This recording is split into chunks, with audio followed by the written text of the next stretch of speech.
Aí começamos um projeto, né, de reforma de lareira. Esse é um trabalhinho meu, um side job, né?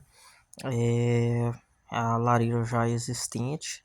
E aí o dono da casa queria trocar essa aparência aí de brick por essa natural stone, né? Então primeiramente eu cortei porque ela tinha uns review para fora. Eu tive que cortar com grinder para depois começar a revestir, né? E aí como não tinha os slab para colocar na parte de baixo, eu tive aí que compensar, né, com um 2x4 e levantei a altura para encaixar os slab depois das pedras por baixo, né? Então aí era só a parte de cerâmica mesmo, de revestimento, né, que era minha. Esse aí foi um projetinho que eu cobrei US$ 1.400 para fazer.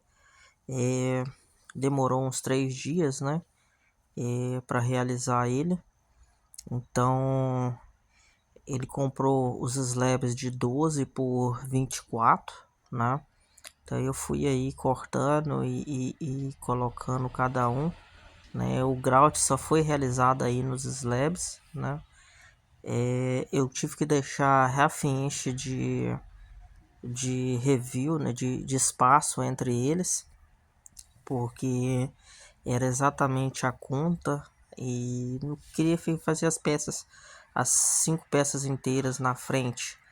Então, para que acontecesse essas 5 peças inteiras na frente, eu precisei de abrir um pouquinho mais do que o normal, mas o resultado final ficou bem interessante. Tá, muito obrigado.